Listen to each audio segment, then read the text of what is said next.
no sentido dos itens que devem ser propostos, ou seja, precisamos reformar e não revolucionar o sistema. E os principais problemas já foram identificados.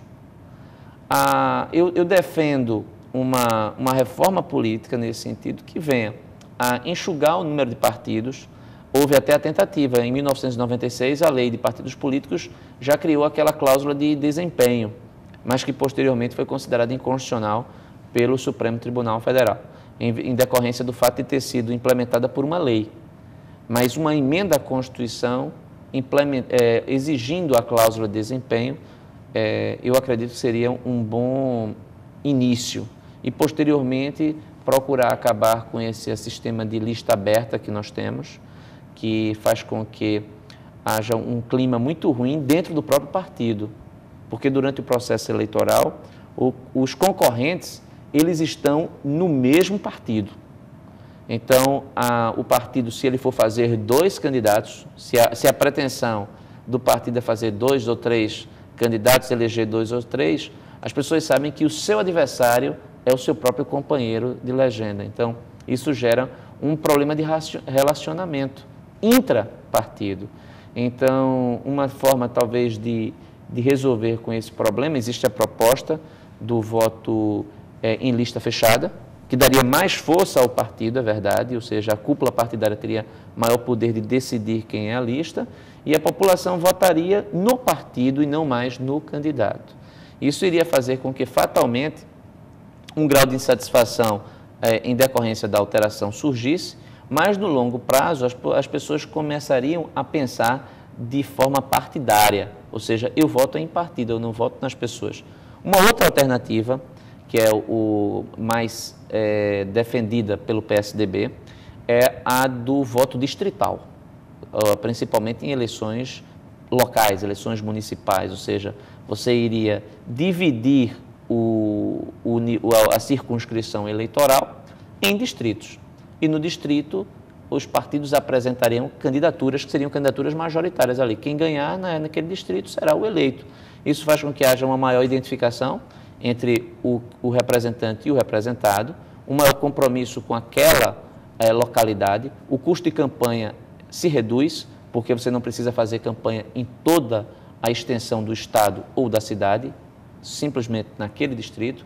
Há uma maior facilidade de comunicação com as pessoas, uma maior identificação, ou seja, é o modelo que é aplicado nos Estados Unidos e na Inglaterra.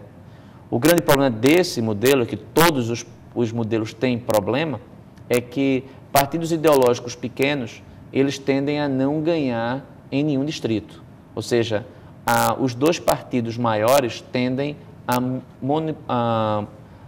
ter um melhor desempenho nas eleições distritais, né? Então, há uma relação quase que direta entre o sistema distrital e o bipartidarismo. E o bipartidarismo ele é muito bom para se governar, porque quem perde vai para a oposição, quem ganha vai para o governo.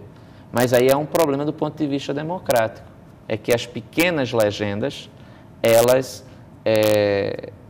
não tendo a representação, elas irão deixar de, vamos dizer assim, ter uma dificuldade enorme de chegar ao poder, né? Então, haver uma renovação nisso. Daqui a pouco a gente volta para continuar a nossa conversa com o cientista político André Regis, presidente do Instituto Teotônio Vilela. Até já.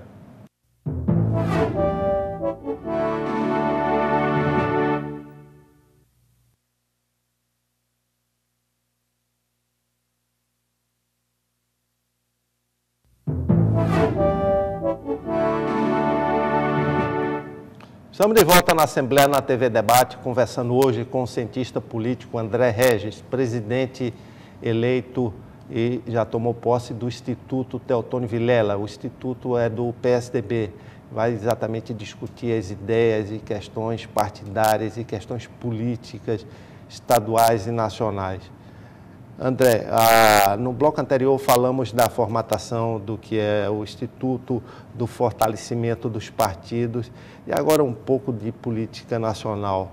Por exemplo, o país vive os efeitos de uma crise financeira internacional E o governo está fazendo a sua parte no sentido que está apresentando propostas para acalmar o mercado e também suplantar essa fase mais difícil do país.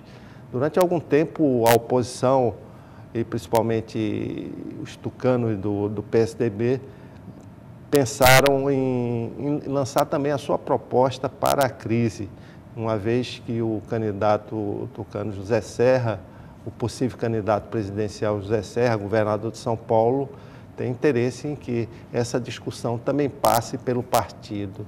Existe essa fórmula do PSDB para a crise financeira internacional que atinge o país? Bem, eu diria que a agenda econômica ela é consensual hoje no Brasil. Então, não há a oposição ela não está criticando o governo da forma como ele está se comportando em termos de políticas macroeconômicas, porque o governo do presidente Lula, ele adota as mesmas diretrizes macroeconômicas do governo Fernando Henrique, ou seja, câmbio flutuante, regimes de meta de inflação, superávit primário, responsabilidade fiscal. Então, há uma coincidência na agenda econômica. Isso reduz muito, inclusive, o debate.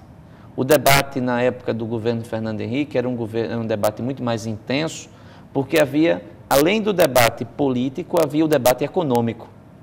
Como a questão econômica passou a ser consensual, até mesmo porque o Henrique Meirelles, o presidente do Banco Central, que é hoje a principal pessoa do ponto de vista da economia do país, ele tem origem no PSDB, ou seja, o presidente Lula foi pegar do PSDB um quadro seu para conduzir a política do Banco Central.